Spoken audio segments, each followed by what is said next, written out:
Good morning. I'm Dorothy Nicholson. I'm an alumna of the Hilton College here. I want to welcome you to the Eric Hilton Distinguished Alumni Lecture Series. The lecture series was established by Dr. Clinton Rapole. This is our 18th presentation. And this event is sponsored by the Eric Hilton Distinguished Chair. And we call our group of lecturers informally the Eric's Club. Dr. Rapole established this lecture series in honor of Eric Hilton, who was instrumental in getting our college established here.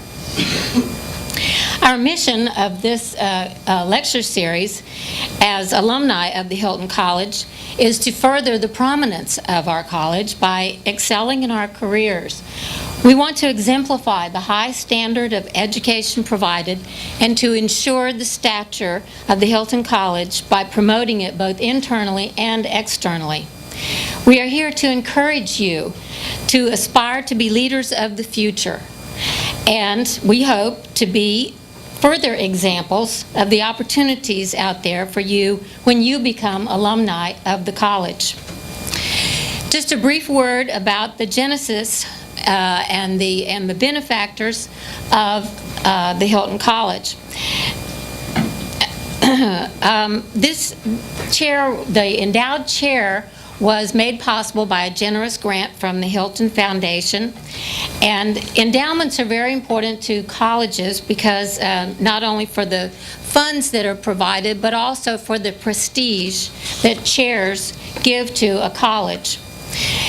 The funds from these chairs and from these endowments provide lecture series, they provide salaries, they provide research, support for faculty and staff at a university, and we are allowed to have more distinguished and top quality professors and faculty here through the endowments. Today we have with us Dr. John Bowen, who holds the Baron Hilton Endowed Chair, and Dr. Ron Nykiel holds the Conrad N. Hilton Endowed Chair. Dr. Carl Boger is the Clinton L. Rapole Endowed Chair. And John Schultz is our development officer. I don't think John is here this morning, but he's probably the one that's been running around trying to get everything finished from this renovation. There are many others endowments and professorships. Naturally, we hope that in the future you will also be generous contributors to your alma mater, as our Eric's Club members have been.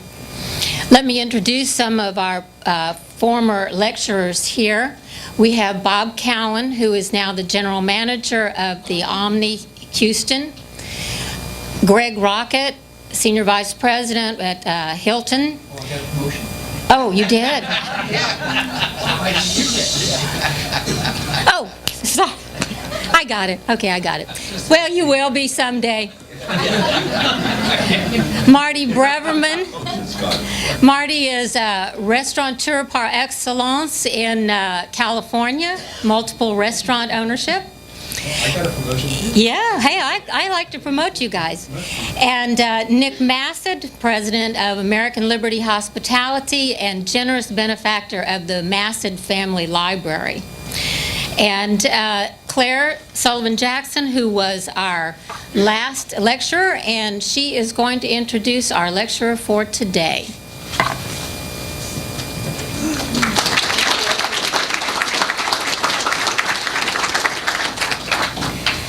I'll tell you, it is really an extraordinary experience after you graduate to come back to the Hilton College and really engage as an alum.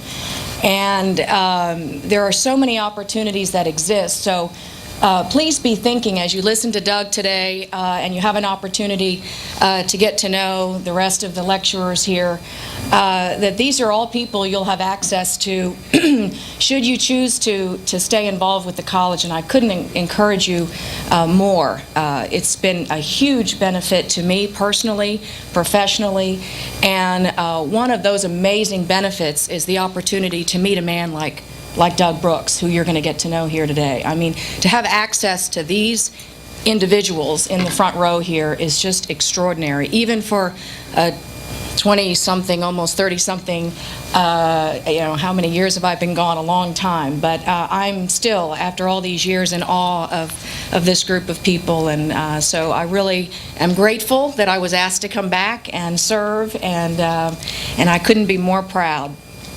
How many of you Googled Brinker before you got here this morning? Yes, all right. Who wouldn't want to be a Brinker head, right? Is that fun? Who wouldn't want to go to work and love what you do every single day? And who wouldn't want to work hard, play hard, and boy, sign me up, Doug. I'm engaged. How many of you eaten at a Chili's recently? Last 30, oh my word, everybody in the room. Okay, well this is the guy. You're going to meet the guy behind all of that here in just a second. So how does a guy that went to this school, who loved people and just loved working in the restaurant business, become CEO of one of the most highly respected companies in the world, employing 125,000 team members? How does a guy that works hard, goes to the Hilton College, become just the extraordinary leader in the community that he is? It's really quite a story, and I'm looking forward to hearing it from him. His official biography, which is in the book, reads President, Chief Executive Officer, and Chairman of Brinker International. And Brinker's portfolio includes Chili's, Chili's to go, and all of those wonderful airport stops as well, On the Border Mexican Grill and Cantina, and Maggiano's Little Italy. They own franchises in over 1,700 restaurants in 50 states in 29 countries, 2 territories, and once again, 125,000 team members. Doug earned his BS from this wonderful establishment in 1975, and he joined Chili's in 1978. And he started at the original location, which is in Dallas on Greenville Avenue. He rose through the ranks, GM, area director, regional vice president, and then he became president in 1994. In 1999, he was promoted to president and COO of Brinker International, CEO and chairman of the board in 2004. I learned a couple of things in speaking to a couple of Doug's friends and his wife, Holly. There are benefits to being in this business. One of the cool things I learned was that 33 years ago this week, Doug proposed to Holly in the parking lot of the Great Mine Company restaurant. Now, I'm saying that for the benefit of this row here, not for you all, because you don't know what that is, right? So that was 33 years ago this week, actually. He was the bartender. She was a waitress. So great things can come to those working in the restaurant business. They now have 2 great sons who also studied this business. The second cool thing I learned about Doug is while he was in school here at U of H, working up to like 3 jobs at a time, you're going to hear this work hard a lot today, because it's funny, the harder you work, the luckier you get.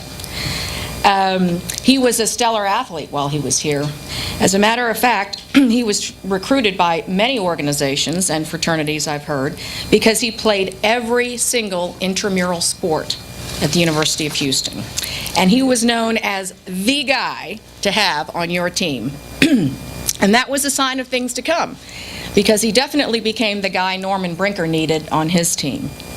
And finally, one of the most impressive things I learned in getting to know Doug through a few other people, I learned about his commitment to community and his desire to help others and give back, which I think is also one of the profound reasons Brinker is as successful as it is today.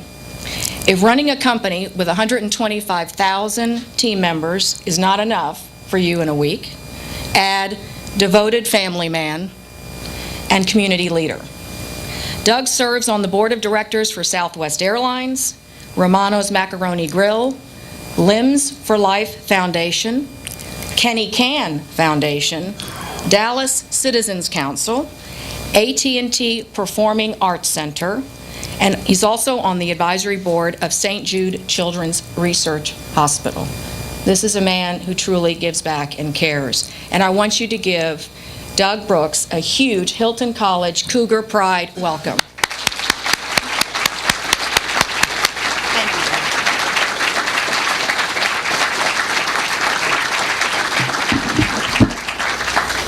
you. Well, I'm not going to say a word. Claire, I think, just gave my presentation. Thank you. It is an honor to be here, and so to the Dean and to Professor Rapole and all the members of the Irish Club, Dorothy, thank you. Thank you for having me here. And it is fun to come back. It's an honor to be asked to speak at the school where I went to college at, and also to be here in the 10th year of the club, be the 18th speaker, and of course the 40th anniversary of the college. Let's see. Okay, good. So as Claire mentioned, I'm a member of the Brinker International restaurant team, and I'm proud to have been on that team for over 32 years. So loyalty is something I've had some fortune with. Now, I know what you're thinking. I know you're thinking I look way too young to have been with the company for 32 years. Right? So I have mature hair, but I'm really quite young at heart, and that's part of the fun of being in this business, is it keeps you young. I want to start this morning talking about success. And so the fact that you guys are all in college says that you probably have some aspirations to be successful, but sometimes there are little things that add up. Everyone has a different definition of success. So let me see if you guys can agree with some of the measurements of success that, again, start small. So at age 4, there you go, so you got to start somewhere. That's along the way. Different things are important. At age 12, having friends. Anybody like you got invited to go spend the night at your friend's house, and then in the middle of the night got scared and had to call your parents, and they had to come pick you up and bring you back home? Lost a couple friends that way, but that's okay. At age 16, of course, having a driver's license. I had a 63 Chevy Nova I got to share with all my brothers and sisters and mom. Wasn't that cool, but at least it had wheels, right? At age 20, okay, so at least to the men in the room, I'm not encouraging anything here, other than most men in the room like me at 20. Mostly I just talked about it. Okay, so that's probably the truth. At age 35, of course, having a couple bucks in the pocket. I think more importantly is not having to go call your parents to borrow money. That's probably what more important. So the circle of life starts happening, of course, and so at 50, the difference here is it's not calling your children to borrow money at age 50. That would be the difference there. Age 60, yes, okay. So Holly's not here, so I can say this. Unfortunately, after 33 years of marriage, I still mostly talk about having sex. Of course, at age 70, yes, I hope they still let me keep my driver's license. At age 75, what's more important, Bob and I were talking about this, is do I remember my friends' names at that point? That's probably more important. And yes, at age 80, life comes full circle. So there was a Disney movie about the circle of life. There it is right there in front of you. So I'm hopeful when I'm done speaking this morning, you may have some other definitions of success. And also, I'm a restaurant guy, so I never worked in a hotel. I've stayed in millions of hotels. So this morning, I'll try to say the word hospitality. I may say the word restaurateur, and I obviously mean anyone in the hospitality industry, because things I'm going to talk about, whether you're managing a hotel or a restaurant, they're all appropriate. So as Claire said, I do remember being in your seats 35 years ago, in fact. And so how did this U of H student go from being on this campus? I don't know. I certainly had no aspirations or goals like that. I remember my goal at one time was to be a bartender, then it was to be a waiter, then it was to be a manager of one restaurant and have a good time. And so that's where I started. And I never would have imagined in a million years I would run anything more than one restaurant, much less someone say that I'm running a company. So I grew up in Dallas. I showed up here in the fall of 1970. The Moody Towers were brand new. Now, I worked that whole summer. Tuition, by the way, was $150 a semester. So now you also got paid $1 an hour back then, too, so it's all relative. But I did show up. I got a chance to be in the Moody Towers the first time anyone ever lived there. The carpets were clean. The place was cool. And does that mean it's not cool anymore? But 4 of my 5 years on campus were in the Moody Towers, and it was an incredible experience. I met folks like Bob Cowan, have some amazing, amazing memories. In fact, where we're standing right now, when I showed up, this was a big field that most afternoons we played baseball or threw the Frisbee, and there were a bunch of trees, and it was just, again, amazing memories. Most days when I came to class, I had on T-shirt, shorts, thongs, and I'm not sure any of the professors, particularly Dr. Rapole, thought that that guy was going to amount to a whole lot. So I guess my first message this morning would be, don't judge a book by its cover. Just because someone doesn't look like you, talk like you, or dress like you, don't judge them. In fact, the beauty of embracing diversity is learning about what someone else's background and experiences are. So don't judge a book by its cover. I can tell you that when I looked like this, a lot of people did sometimes judge me. So this is your friendly CEO back when I was a student at the College Hilton. I was studying at Galveston Beach on this particular day. But this picture does support the theory that let me just say, it's not where you come from, it's where you're going to. And so just keep that in mind as well. Those were great days. I would say that hair and beard probably cost me a couple jobs. I tried like hell to get hired at Steak and Ale, and they kept looking at me and told me they didn't have any openings. So be careful because the guy with the long hair and beard, 30-something years later, may be asked to do commencement at the same university. So Dean Bowen didn't see those old pictures before he was nice enough in 2007 to ask me to come congratulate the graduates at that time. So I learned at a very young age that the restaurant business or the hotel business was great for 3 reasons. One, I did like that team thing. You'll hear in a minute about my big family, and I just like that immediate gratification of working with a lot of people. It probably went back to sports, being on a team. I love the team thing, and this business is about team. It's not about I. Secondly, I also learned you have to be real smart, and I'm not. So that was really high. And third, and maybe most important, I found out you got free or discounted food if you worked in a restaurant. So I got signed up at an early age. I mentioned big family, so those are not all my children, so before you gas too loud. This was actually at a surprise 70th birthday party for my mom that was actually held in 2000. So there are more grandkids and great-grandkids that have come since then. But I just want to talk about family, make sure that you understand how important that is. So to a group of people potentially entering an industry where you're going to work potentially nights and weekends and holidays and all kind of crazy hours, it is always important to have that perspective of family. So family is first. Family is first. And if I worked for someone that told me something different, I wouldn't work for them.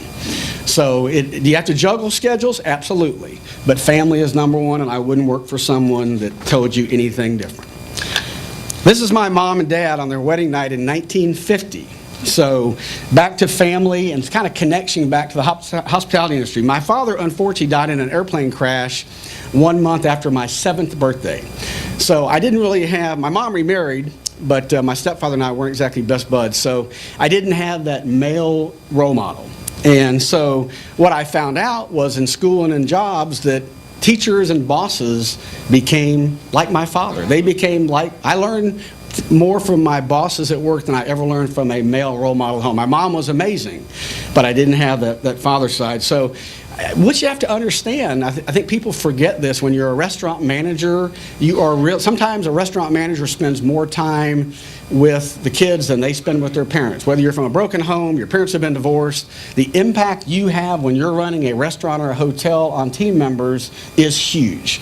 They watch you. I don't know if you ever remember the old commercial, E.F. Hutton. When E.F. Hutton speaks, people listen. Well, when your boss speaks, people are watching and they're listening and they're learning about life.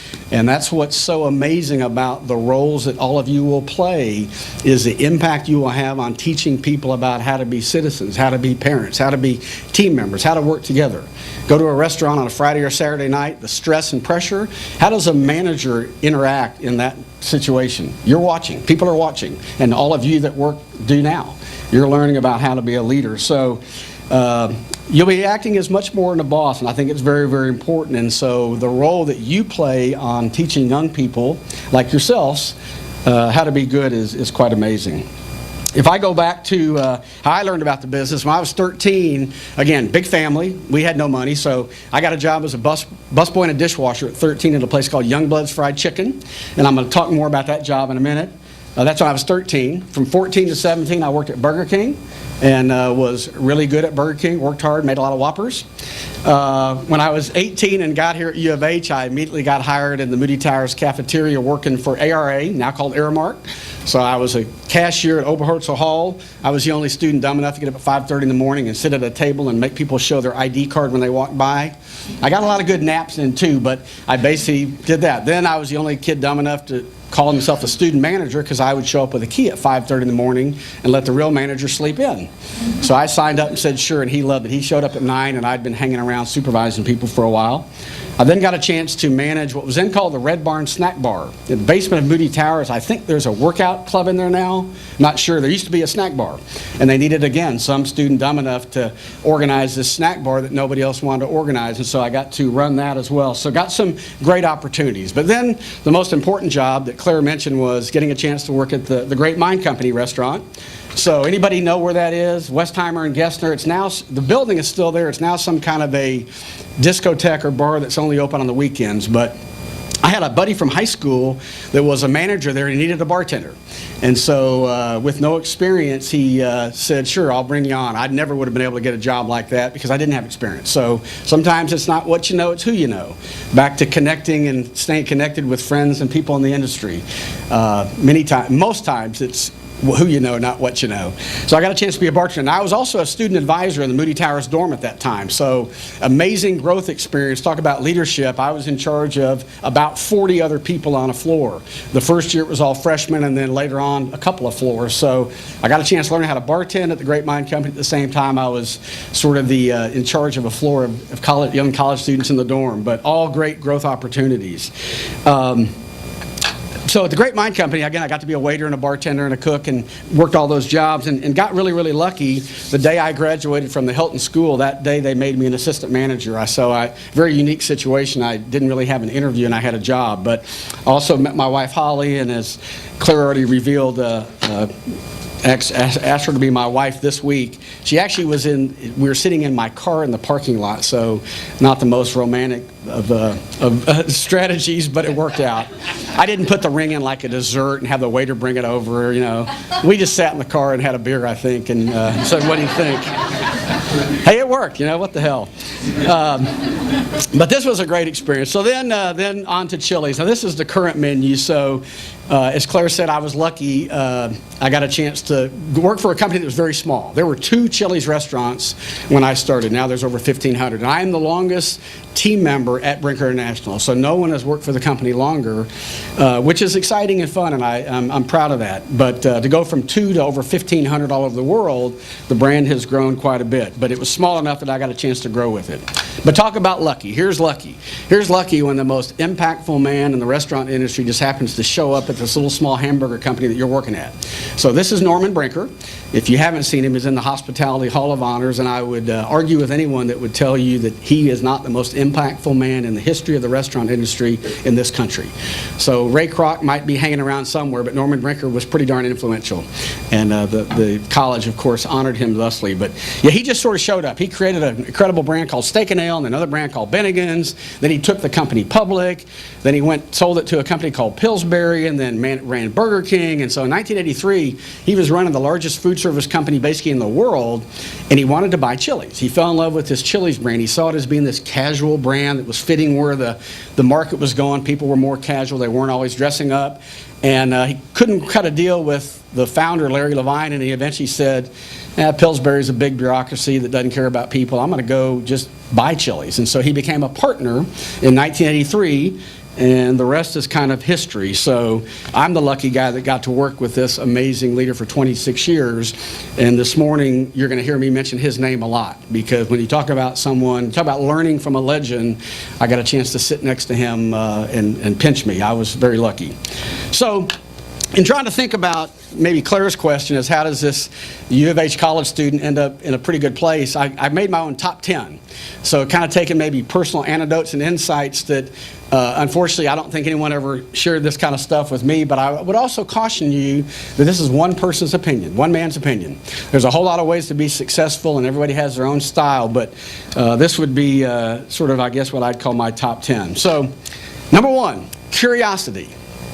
And I guess I'd call this being a student of life, being a student of the world as well as a student of business.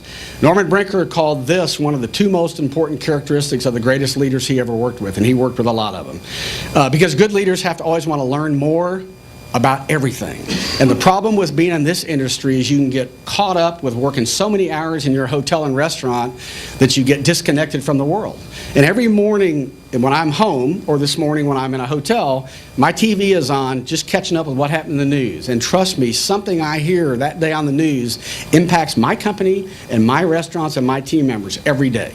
Because you don't live in a vacuum. We were talking this morning at breakfast about things going on in Washington, D.C. right now that will forever impact our industry and our companies.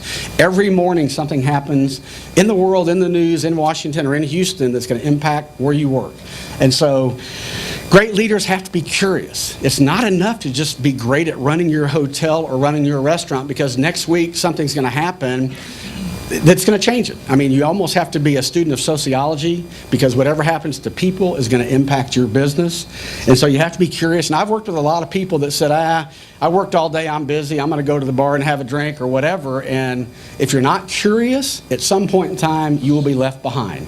Great leaders are curious. They always want to keep learning about whatever it is. When I got promoted from president of Chili's to chief operating officer at Brinker, I realized that I didn't really understand what happens behind the scenes in a business. You know, if you work for a big company, what you'll find out, if you're in operations, your job is to run the front desk or the restaurant, but there's all these people behind the scenes that are running the business. I got scared. All of a sudden I realized I could run a restaurant, but all of a sudden I'm in charge of all these operations, and I didn't know much about tax and treasury and accounting and real estate and development and marketing and finance. Because all I was a waiter or a bartender or a cook or a busboy that became a manager. And all of a sudden I'm in charge of this business, and all these other people were doing all the work. But if I was going to be a great leader, I had to be curious. I had to figure out how I was going to learn about other parts of the business. So it was easy. I just called the people in each one of those departments and said, hey, this is the dumb ops guy. Can I come spend a couple hours with you and learn about what you do?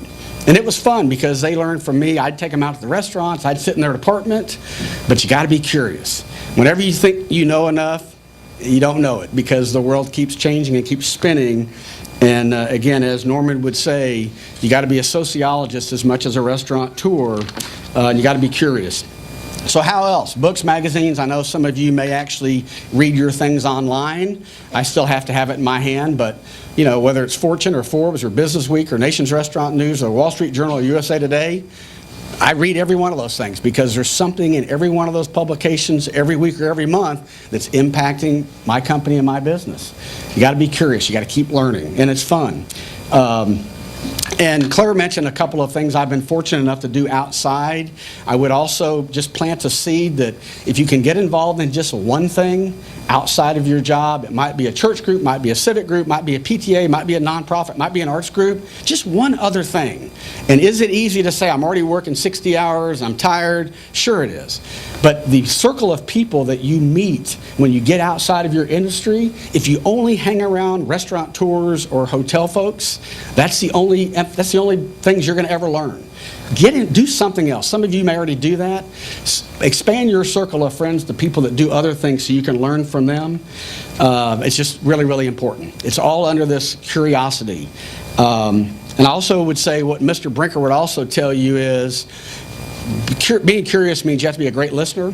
When Mr. Brinker would go to one of our restaurants, people would think, oh wow, I'm going to all of a sudden learn from him. This great man is going to show up and going to teach me. What Mr. Brinker would do when he'd show up at a restaurant is he'd just ask you questions. And what they didn't realize was he was actually teaching them something by asking them questions. He was teaching them how to be a great listener. And my mom used to say, you got two ears and one mouth, and use them accordingly. Now, I'm still working on that one. So, number 2, open to feedback. So, again, as those of you settle down and maybe have a spouse or a partner or a boss, you know, people, and you move away from your parents because they do this, what you find out is usually people won't tell you the whole story. You know, people won't tell the boss the real story. How do you cut through the people that want to suck up and not tell you what's really going on? It gets harder and harder. Whether you're an assistant manager or a sous chef, people don't want to tell the boss the real story. So you have to figure out how you're going to get that feedback. In my first job, when I was the manager at the Great Mine Company, I tried to emulate somebody else's style. As you probably can already tell, I was sort of a happy-go-lucky guy, and I tried to be like my boss, who was a pretty by-the-book, anal-retentive, command-and-control leader. Didn't work so good for me. And in fact, so I also got promoted to a place I worked. How many of you know people that were a team member and then became a manager? So tough situation to all of a sudden, the people you used to go drinking with after work, all of a sudden you're their boss. Well, I overnight went from being this good friend to being the jerk young boss that hid behind the rules. Didn't work so good. And I didn't see it. I didn't have a clue it was going on. Luckily, some of those friends a few months later, maybe after a couple drinks in some bar, said, "Hey, can we ask you a question, Doug? When did you decide you were just going to be the biggest jerk that ever lived?" And then I got defensive again. I'm, what? Me? What? And finally, I sort of looked in the mirror and realized that first of all, you got to be yourself. You know, you can't be somebody different. And then you got to figure out how to get feedback. What I wasn't doing, I had no idea. Have you ever heard of the word, the emotional IQ? Understanding how what you do impacts others? My emotional IQ was negative. It wasn't zero. It was I had no clue that what I was doing was impacting people in a negative way. But my problem was I didn't have a circle of friends that I had gone to and said, give me some feedback. You know, feedback is priceless. You see more through other people's feedback. But how do you set that up? One thing is you go to your boss. You know, bosses are also nervous about giving feedback. How do you go to your boss and say, hey, I want to hear it. Tell me the 3 things I have to do to get better. I want to hear it. You're not going to hurt my feelings. Now, if you as an employee go to your boss and create that environment, you might be surprised what you hear.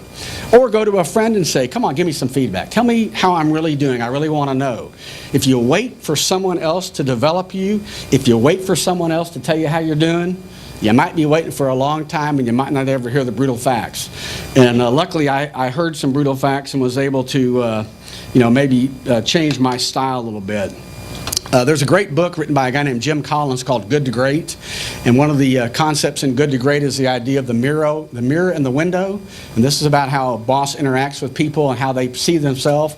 And the window is when things are going well, you open the window and you scream and give everybody else credit for all the good things. The mirror is when things aren't going so well, you go by yourself and look in the mirror and you try to figure out what you could have done different or better to impact things. And you take personal accountability for the opportunities. So getting feedback, the way you impact people is really, really important. First, you have to be open to it. Then you got to figure out how you can get it. Respect. So my first job at 13, I told you, was at this cool place called Youngblood's Fried Chicken. Awesome fried chicken, wheat rolls, honey, all you could eat. I loved it. And so there were two managers there, one named Bob, one named Mike. So most people have this opinion that when you go to work for a company that everybody has the same management style. You know, couldn't be farther from the truth. Every person brings their own style. So Bob, I'm 13. I am the summer dishwasher and busboy. You don't get any lower on the food chain than the summer dishwasher and busboy. I'm nobody. Bob, first day, meets me, hires me. I'm Doug. He never once addressed me that summer where he didn't say Doug. He also said, hey, Doug, how you doing? Hey, your dish area looks great. He always found some optimistic thing to say to me. Or if he wanted me to do something, he said, hey, Doug, when you get a second, can you go sweep the walk-in floor? I mean, the guy just made me feel, what did he do? He respected me. He respected me, the nobody summer dishwasher and busboy. Made me feel like $1 million. The other boss's name was Mike. These are their real names, by the way. Hope they're never in the audience when I'm speaking, or I hope Mike isn't. So Mike, he doesn't know my name today, unless you would call it hey, because that's the only word I ever heard from him was hey you. That's if he even saw me. I was invisible to Mike. When Mike walked by the dish area, I didn't exist. When I punched out at the end of the day, didn't even make eye contact. So what did I learn at 13 from Bob and Mike? I learned immediately how I wanted to be. And it's as simple as give respect. If you give respect, you will get it. Bob respected me, and wow. Think about the people you respect. What do you respect about them? Probably had something to do with the way they treat you. And so Norman Brinker also did this. He taught people that if you give respect, you will get it. And the boss has to create that environment, because if you expect that someone's going to respect your title, you shouldn't respect the title. That's the problem with a lot of leaders, is they think their title means something. You respect a person. You respect who they are. And so it's pretty much as simple as that. If you give it, you will get it. And I learned that at 13 from Bob and Mike. Best team wins. Norman Brinker used to say, sinners can repent, but stupidity is forever. And that's why you guys are here, right? Surround yourself with smart, talented, team-oriented people. And what's funny is many bosses are afraid to hire people that are smarter than them or smart and talented, because they're worried that if they won't look good. So smart boss, it means smart team. Dumb boss means dumb team. You know, it is sometimes, when you think about it, it is sort of scary to say, this person's so smart, might they take my job? Well, the way to think about it is, they might make my team better, they might teach me something, they might help us as a business be more successful, because again, it isn't about I, it's about we. And the more smart, talented people you can have on your team, the better you look. It's not the worse you look, it's the better you look. But some people get trapped with the idea that if I hire smart people, I'm going to look bad. No, you look good, and your team does better. And again, back to collective success, it isn't about I. There's a great book. There's an author I love named Patrick Lencioni, and he has a book called The 5 Dysfunctions of a Team. It was the greatest book I've ever written about working on a team. And the beautiful thing about Patrick Lencioni is his books are fables. They're stories. 2 hours you can read this. It's a story about a team in a made-up software company in Northern California. And if you work for a company and read this book, all those characters on his team, they're people on your team. It's a great, great book if you get a chance. The 5 Dysfunctions of a Team by Patrick Lencioni. And it talks about how important loyalty to the team is to the success. Perseverance. I think Winston Churchill said, never give up, never give up, never give up, never give up, never give up. Norman Brinker used to say, you can't lose if you never stop fighting. And Norman Brinker never stopped fighting. So perseverance is having the confidence to keep changing or evolving an idea. And what happens sometimes is people come up with a new idea, and then their ego gets in the way of them being able to accept the fact that, okay, it's not perfect. You have to tweak it. You have to change it. You have to keep evolving and moving. And at Chili's, a 35-year company, we have to keep changing. And so perseverance is continuing to fight, talk to guests, talk to team members, work in the kitchen, figure out how to do it differently. We work with a company called Let Us Entertain You in Chicago. Anybody from Chicago? The leader of that company, Rich Melman, is amazing. The guy has perseverance like nobody. He has like 30 different brands, and he basically just hangs around his restaurant, keeps asking, how can this get better? He doesn't worry about the fact that his original idea wasn't right. He's more worried about making that idea turn into the right idea. But perseverance may not sound important. I've watched people for years walk away. They have an idea, it doesn't work, they walk away. Perseverance is having the courage to stay at it and figure out how to make it work, because usually that first idea doesn't. You got to tweak it, you got to keep playing with it, and you have to get feedback about it. Number 6, listening. So I told you before, curiosity. Mr. Brinker would tell you listening is the other most important leadership skill. Curiosity and listening, and honestly, there's a lot of connections between them. Norman made a career of roaming the hallways in his restaurants, in our office, and in competitors. He used to stand in front of our restaurants, and as people would walk in, or people would walk out, he'd say, hey, how was it in there? And finally, he became so famous that people would go, Mr. Brinker, we know you own Chili's. You know, it was fine. So then he had an older son, so he started staying in his car. Then he'd have his teenage son who worked for us stand on the sidewalk, and people would walk out, hey, how's everything? Well, then Eric became so famous, then people would go, Eric, we know you're Mr. Brinker's son. We see him out in the car. Tell him to come on in here, you know. But yeah, Norman Hewlett-Packard, the software company in Northern California, had this idea a few years ago, this acronym called MBWA, Management by Wandering Around, just roaming around, talking, asking questions, connecting with people. Norman would walk through our office, and he would walk to the accounting department, he'd walk in every department and make connections. People knew he wanted feedback. He didn't hide in his office. He trusted everybody. And he basically used to say that the customer will tell you what he wants, and it's just a matter of creating that relationship where people know that you want to find out what's going on. He was a great listener and a great asker of questions. Back to how he listened, he would go in and just ask you questions, and you better have known your numbers. Accountability. So this is acting like you know that no one's ever going to bail you out. So yeah, when I was young, our family had no money. I knew there was no one that was going to bail me out. I knew I had to do it myself. Being responsible. Do what you say you're going to do. Again, that sounds so simple. I can just tell you, thousands of people I've worked with that don't do what they say they're going to do. That can be as small as being on time for a meeting. It can be as big as taking on a project and not delivering on the date you said you were going to deliver. Do what you say you're going to do. Reputation is all you have, and you don't want to get a reputation as someone that said they were going to do something and doesn't deliver.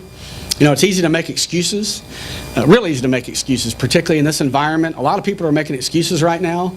We have this cultural idea at our company called above the line and below the line. Below the line are the people that make excuses.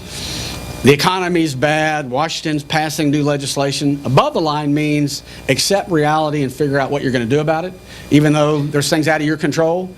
Going below the line means trying to blame things you can't control. Going above the line means taking charge of things you can control and maximizing what you can. And people just can get buried on that dark below the line. It's an ugly place to be. It's a negative on everyone.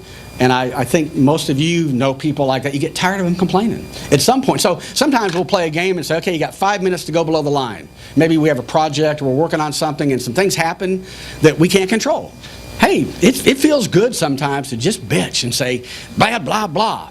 But you got to set a time frame and go, okay, now we've done it. We're past it. Now we're going above the line. Now what are we going to do about it? Because, by the way, we're a public company. And if you think my shareholders care about what excuses I have, they don't. They want profits. They want sales. They want a return on their investment. And they don't want to hear me complain and moan and groan about all the things that are going wrong. And by the way, there's competitors that are above the line right now figuring out how they're going to be successful. So accountability, again, is just sort of the way you see the world. And do you own it? We like to say own it. See it, solve it, do it, own it. But be careful. If you say you're going to own it, then you got to do what you said you're going to do. Trust me, doing what you say you're going to do is so important. A leader wants to be able to count on someone when they say they're taking charge of something. You got to live up to it. So be careful what you promise, but when you promise, do it. Work hard, play hard. So Claire already talked a little bit about this. This has kind of been a saying in our company. So let's start with working hard. Yeah, the harder you work, you do seem to get luckier. It's just funny the way it is. And the hospitality industry, hey, there's not that many shortcuts. And leadership is not a spectator sport. You know, you're respected most in your operations if you're right there with the team, rolling up your sleeves, working right along with them.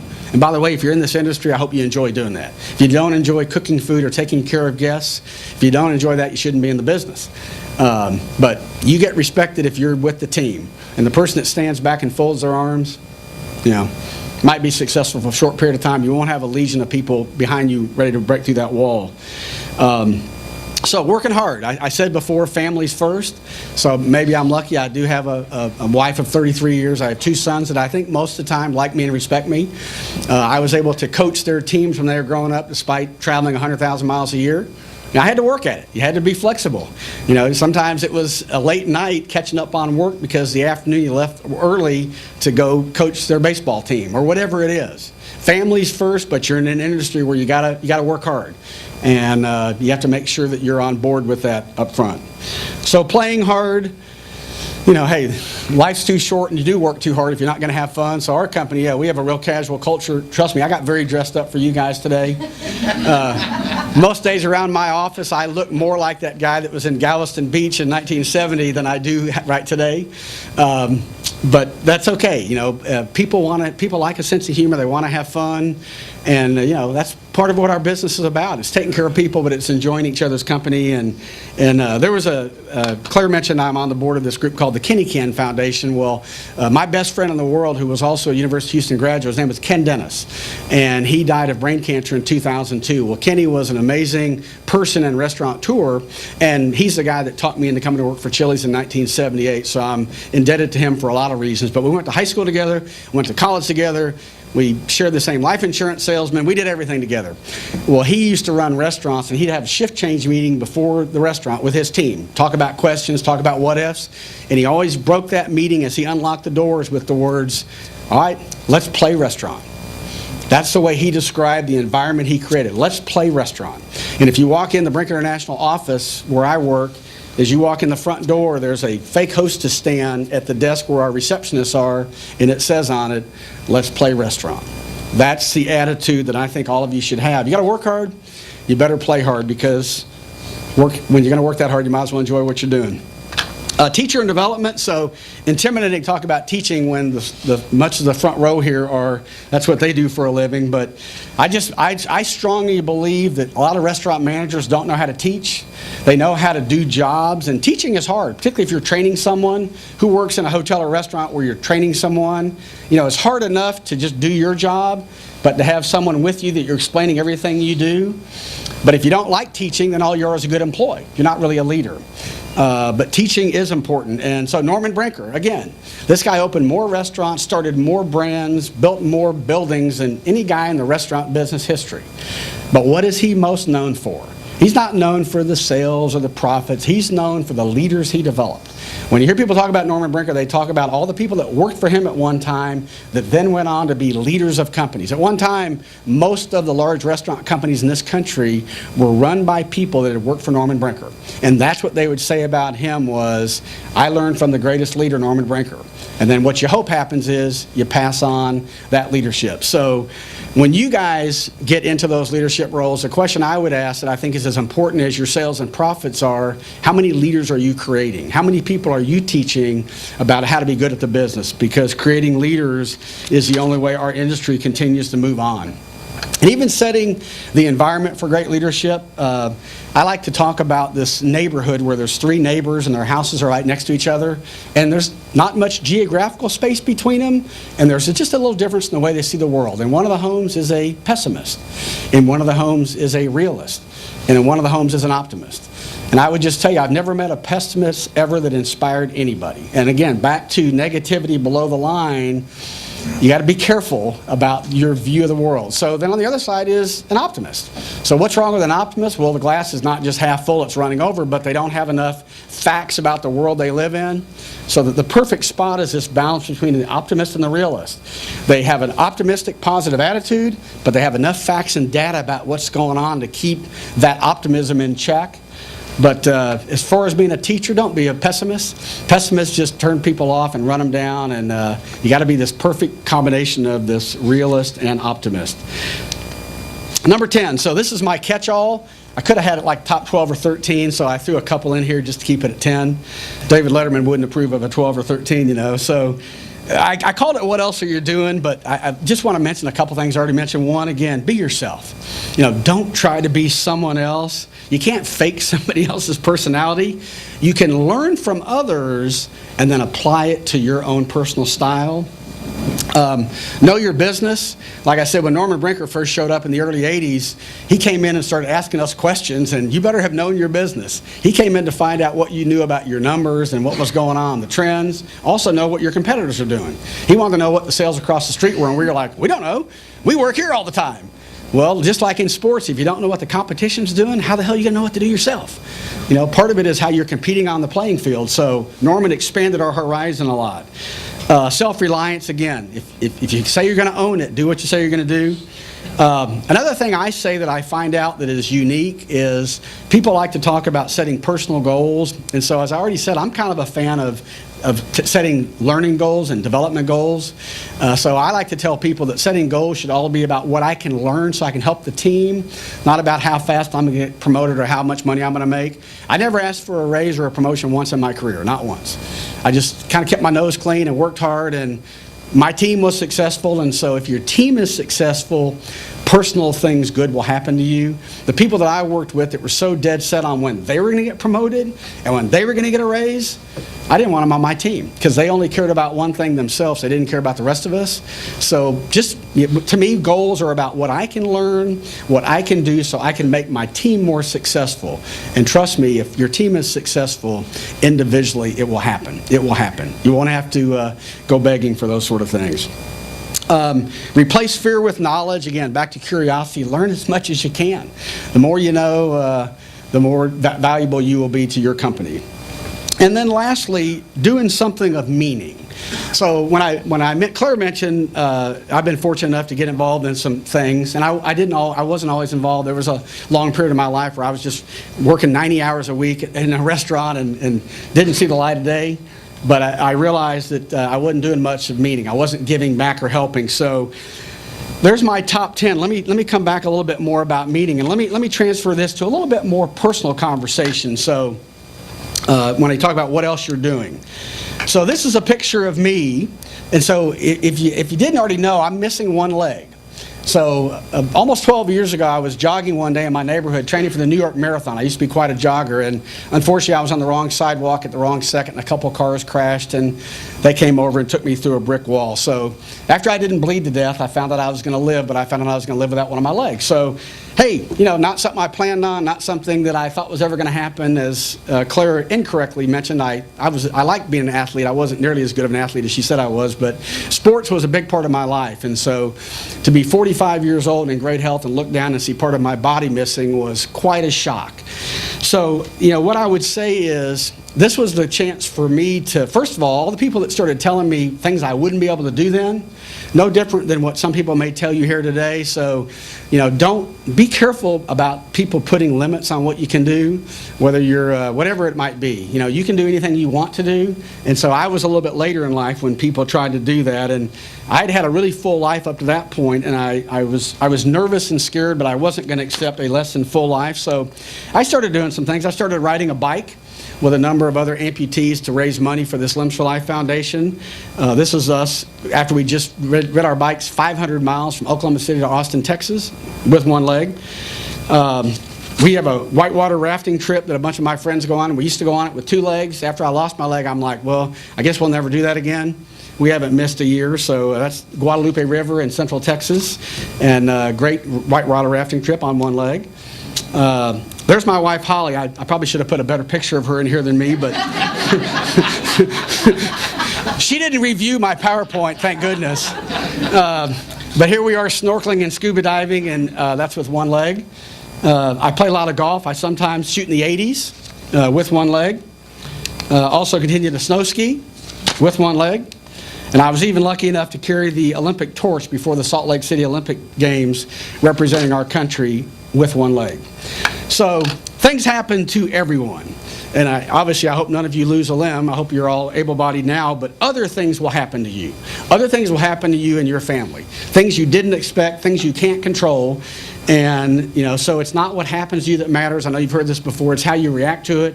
It's how you take lemons and turn it into lemonade. It's how you continue to motivate yourself to do things despite that. So, I'm proud of this. I'm on this board of this nonprofit group, Limbs for Life, and this happened after I lost my leg. This group exists to raise money for amputees. So, quick story, a prosthetic leg like I have costs about $40,000. Now, if you don't have a prosthetic leg, you probably don't have a job, which means you probably don't have insurance. If you don't have insurance, you can't afford $40,000. So what this group does is raises money for people that, I'm not trying to make a joke, are literally on their last leg. And we want to give them a leg so they can get back in a job and get back in society and get insurance. So then we get them back in the mainstream, and it's been quite amazing. So what's beautiful about this group is if you contribute to Limbs for Life, you're not giving money to research that might in somebody else's lifetime. The cure for an amputee has been discovered. It's a prosthetic limb. So the moment we get money, we buy a limb, we change someone's life like that. they're immediately whole and able to function and be a part of the society. So this has been very rewarding. My wife Holly is also on this board of directors with me.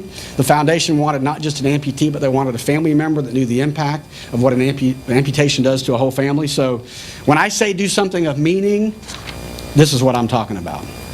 At Brinker, we also do things of meaning. Each one of our brands has a national charity partner, St. Jude Children's Hospital for Chili's, Make-A-Wish for Maggiano's, and Susan Komen for On the Border. And so all do great work. We all raise a lot of money. The Chili's connection with St. Jude is really quite remarkable. Because we have so many locations, we do have the ability to raise some money. And so every year in September, I hope some of you have gone on to Chili's. We have a program called Create a Pepper. You get a crayon and you color a piece of paper and give $1 or $2. And at the end of that 30 days, we pick one day where we give all of our profits. And there's millions of dollars. So we committed a few years ago to raise $50 million in 10 years for St. Jude Children's Hospital. After 5 years, we've raised $30 million of that 50. And on the campus of the St. Jude Hospital in Memphis, which, by the way, cures kids all over the world. The hospital just happens to be in Memphis. It's a world and global leader. We built the Chili's Care Center. This is a 370,000 square foot building where research is done that will save kids' life, and also houses patients while they're going through their rehab or their cancer treatments. And this is a place of incredible hope. So I've been really lucky as a restaurateur to go to openings. Go to restaurant openings. You cut a ribbon, the mayor's there, you open the front doors. That's part of the fun of being part of this company. But I can tell you in November of 2007, when we cut the ribbon to open the Chili's Care Center, that was the most important ribbon I ever cut in my life. You know, so it's one thing to say your company serves great burgers. It's another thing to say we're saving children's lives. So if you don't think this makes a difference to the team members that work for our company, the young people that work in our restaurants in the month of September, pride becomes a new word. So this is when I say doing something of meaning. And hey, come to our restaurant and color one pepper and give us $1. You're a philanthropist then. You know, a philanthropist doesn't have to have a lot of money. There's a whole lot of ways you can help make a difference. That is doing something of meaning. So I see the time here. I started with maybe a funny definition of success this morning.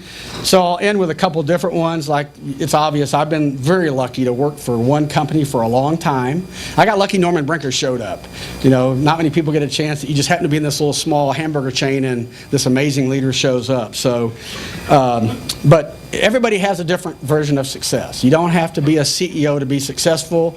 And if I wasn't the CEO, I would consider my life a big success. Loving family, number one.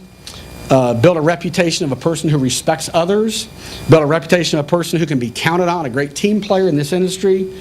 And a couple things in my top 10 might help you be successful, or at least you'll have a legion of fans that want to be part of your team. And in our business, that's what you're looking for. You're looking for this incredible loyalty and dedication of the people that you have to depend on.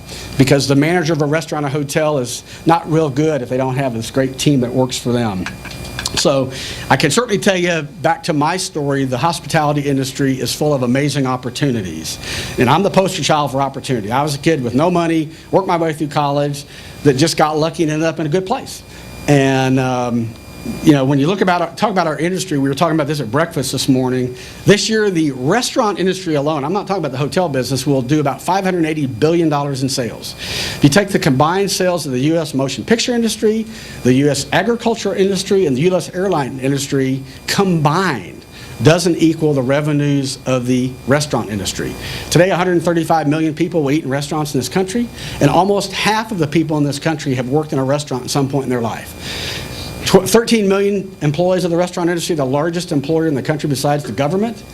We're in this incredible industry that touches everyone. You get a chance to learn about the value of a buck, you get a chance to learn about working on a team, and you get a chance to feed a whole lot of people and have a great life. So the opportunities in this industry are amazing, and you get to have fun and, you know, dress up and mess around like we do in our company. So thank you for letting me come back and talk a little bit about my silly story. Good luck with whatever aspirations you have. I look forward to spending the day on campus today. And again, best of luck to all of you in what you're going to do in the future. That's my story, and I'm sticking to it.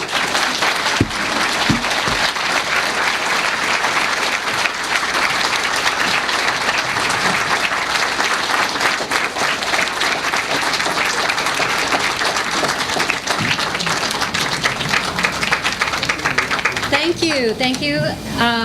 We have a couple of minutes for a couple of questions. If you'd like to ask Doug something. Yeah, I didn't talk much about the actual business itself. I made it more maybe personal, but a lot of things going on since the banking crisis in the fall of 2008. So I'd love any questions you have. If you want to tell me if you're going to bring up any stories in our restaurants, let's tell the good ones, okay? I ate at Chili's on Gulf Freeway late last night, the South Point location, and it was perfect. Everything was great. They didn't know how I was till late. I wear a beard and a hat. Sneak in. Yes, sir. How do you see some of the things that are happening with the administration and potentially these are game changers, if you will? How do you try and kind of project or forecast how that's going to impact the business of one, and then how do you strategize about preparing for those impacts? Well, so the question was just what's going on in D.C. and how does a company try to plan for that? And honestly, we need a couple more hours. It even starts in our board of directors meetings. We have what we call a risk map, where we actually rank the 50 biggest risks to our company, and then we color the map. And then we go to our top 10 risks. And we spend times in meetings with our management team and our board of directors trying to strategize what might be plan A, plan B, and plan C. The challenge is these things change. It looked like health care wasn't going to pass, and then all of a sudden it did. On the back of an envelope, our company has a great insurance plan. We do have a lot of young people that choose not to be on our insurance plan. It's their choice. They live at home. They just don't want to spend the money. Back of the envelope, if that health care bill, as it's sort of set up today, will cost us about $60 million. That's what it would take from the bottom line of our company, because we would be paying for insurance that today a team member didn't want, but we would be forced to pay it or be fined by the government. So the question is a great one, whether it's immigration, whether it's mandated health care, whether it's menu labeling, which you talked about this morning at breakfast. Menu labeling is an interesting one, because you talk about what does the industry own in terms of healthy food. There's a lot of press about obesity and diabetes. By the way, diabetes is the #1 cause of amputation. So this is very close and personal to me. But the problem is most customers come in and want a cheeseburger and french fries. And every time we try to put on the dish salmon, people are going to Chili's for a cheeseburger and french fries. They're going to Maggiano's for a giant bowl of pasta. They're going to On the Border for endless enchiladas. So there is this fine, sweet spot. But what we're trying to do is we're trying to be ready. We have a person that works for us full-time. His name is Joe Taylor. He is honestly the closest right arm to the National Restaurant Association in Washington, D.C. Our company sees ourselves as a leader. I spend probably a day or two every quarter in Washington, D.C., talking to senators, talking to congressmen, trying to influence things. So something the restaurant industry recently influenced, I don't know if you heard, as part of the health care bill, buried in the 2,500 pages was something called the Lean Act. The Lean Act was actually supported by the restaurant industry, and we pushed to get that approved. What the Lean Act says is there will be one set of standards for menu labeling for every restaurant in the country that will be more powerful than any state or local.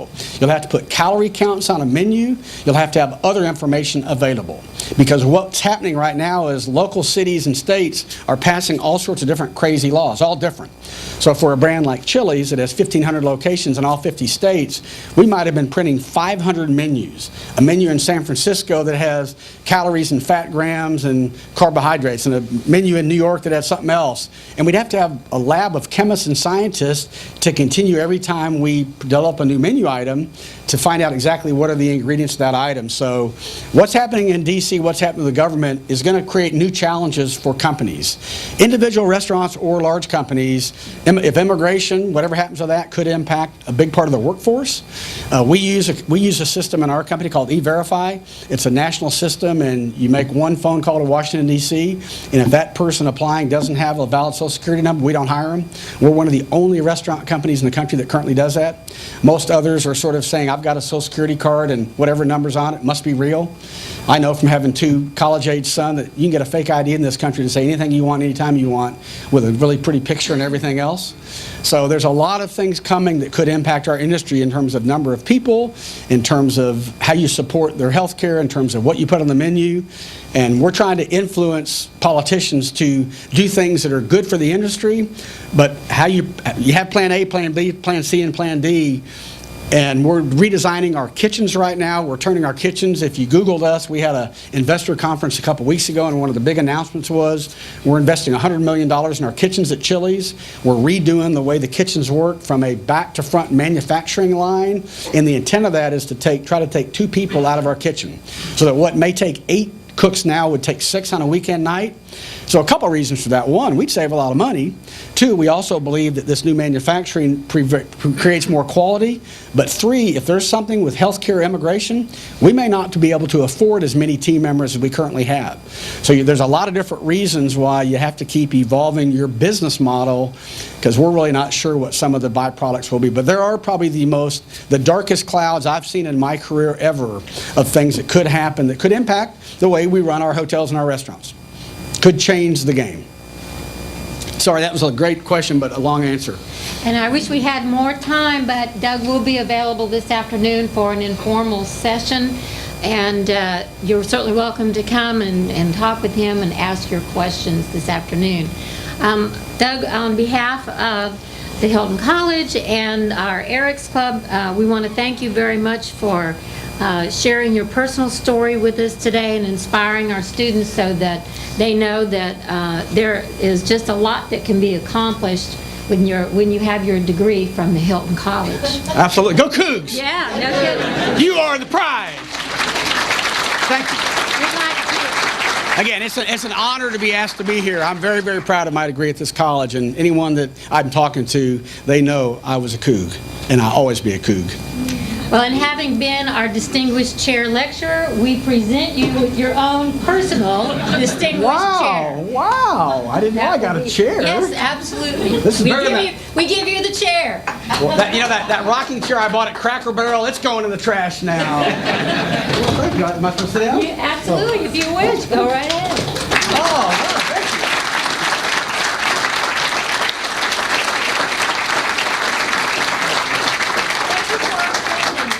Enjoy the rest of the day. Thanks.